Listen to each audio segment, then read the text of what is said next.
গ্যাসের বুকিংয়ের নিয়ম বদল হতেই কালোবাজারির অভিযোগ উঠল বনগাঁয়। খোলা বাজারে বিক্রি হচ্ছে সিলিন্ডার ১৫০০ টাকা দরে।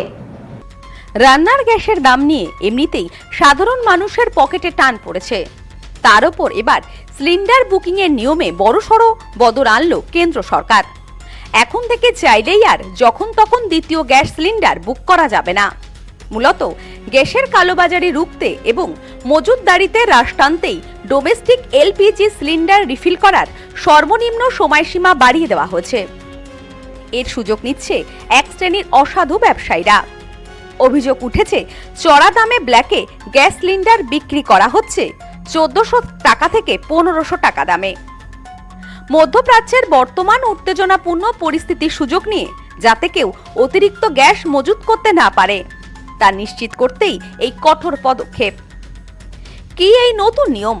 আগে নিয়ম ছিল গ্রাহকেরা একটি সিলিন্ডার হাতে পাওয়ার দুদিন পর দ্বিতীয় সিলিন্ডার বুক করতে পারবেন, কিন্তু নতুন নিয়ম অনুযায়ী এখন থেকে দ্বিতীয় সিলিন্ডার বুক করার জন্য কমপক্ষে ২৫ দিন অপেক্ষা করতে হবে। সরকারি সূত্রে জানা গেছে, সম্প্রতি লক্ষ্য করা যাচ্ছে অনেকেই মাত্র ১৫ দিনের মাথায় পুনরায় বুকিং করছে। এই অপ্রয়োজনীয় ভিড় এবং কৃত্রিম সংকট রুখতে বুকিংয়ের ব্যবধান বাড়িয়ে দিয়ে ২৫ দিন করা হলো। উল্লেখ্য, গত ৭ই মার্চ থেকে সিলিন্ডারের দাম ৬০ টাকা বাড়ানো হয়েছে, যার ফলে সাধারণ মধ্যবিত্ত এখন উভয় সংকটে। এই সংকটের নেপথ্যে রয়েছে ইরান ও ইসরায়েলের মধ্যে বাড়তে থাকা যুদ্ধ পরিস্থিতি। পশ্চিম এশিয়ার উত্তেজনার জেরে পেট্রোলিয়াম গ্যাস বা এলপিজির সরবরাহ বিঘ্নিত হতে পারে বলে আশঙ্কা করছে ভারত সরকার। তাই পরিস্থিতি মোকাবেলায় রিফাইনগুলিকে এলপিজির উৎপাদন বাড়ানোর নির্দেশ দেওয়া হয়েছে। পাশাপাশি অস্ট্রেলিয়া, কানাডা বা নরওয়ের মতো দেশগুলির থেকে বিকল্প পথে গ্যাস আমদানির চেষ্টা চালাচ্ছে কেন্দ্র।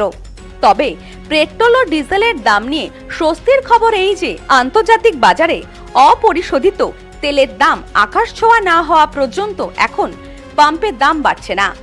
গ্যাসের দাম বৃদ্ধি এবং বুকিংয়ের নতুন কড়াকড়ি সব মিলিয়ে সাধারণ মানুষের নাভিশ্বাস ওঠার জোগাড়।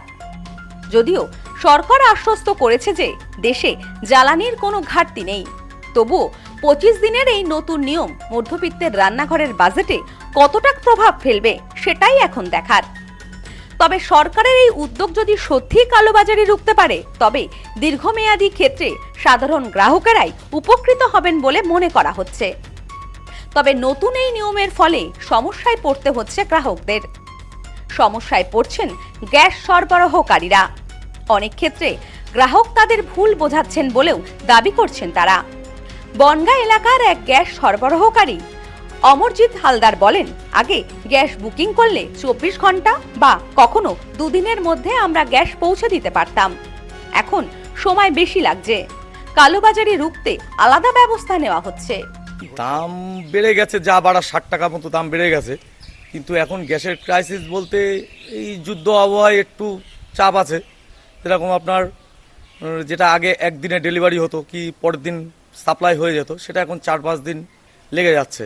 এবার আগে যেখানে আমাদের বনগাঁতে ২-৩টে গাড়ি আসতো, সেখানে হয়তো একটা গাড়ি আসছে, কোনো দিন ২টো গাড়ি আসছে। কিন্তু মাল আমরা প্রতিদিন সাপ্লাই করছি, যতটা পারছি কনজিউমারকে সাথে সাথে মালটা দেওয়ার। যেগুলো আগে বুকিং আছে সেগুলো আগে দিচ্ছি, পরপর সব বুকিংগুলো দিতে দিতে কমপ্লিট করছি। মানে সমস্যা একটু পড়তে হচ্ছে, যেরকম ওই যেটা প্রথমে বললাম যে আগে যখন একদিনে গ্যাস পেয়ে যেত, সেটা তো একটা সমস্যা আছে, এখন সেটা ৫-৬ দিন লেগে যাচ্ছে। এখন তো একটু যেহেতু টানের সময়, ব্ল্যাকে একটু বিক্রি হবেই, ঠিক আছে, তাও হয়তো সে আহামরি কিছু না, কিন্তু টোটালটাই ব্ল্যাক আমাদের ডিস্ট্রিবিউটার পয়েন্ট থেকে টোটালটাই বন্ধ করে দিয়েছে ব্ল্যাকের। সব্যসাচী ভট্টাচার্যের রিপোর্ট, নিউজ নোম্যান্সল্যান্ড, বনগাঁ। মোবাইলের জগতে আজও সবার সেরা চিরশ্রী মোবাইল। যে কোনো কোম্পানির মোবাইলের জন্য আসুন, আমাদের এখানে রয়েছে খুব সহজে ফাইন্যান্সের মাধ্যমে মোবাইল কেনার সুবিধা, রয়েছে পুরনো ফোনের বদলে নতুন ফোন নেওয়ার সুযোগ। এখন এই সুবিধা পাবেন আমাদের বনগাঁ এবং চাঁদপাড়া দুটি শোরুমে। চিরশ্রী মোবাইল, যশোহর রোড, বনগাঁ ও চাঁদপাড়া পাটপট্টি মোড়। ফোন নাম্বার 8336957050 এবং 9932486511।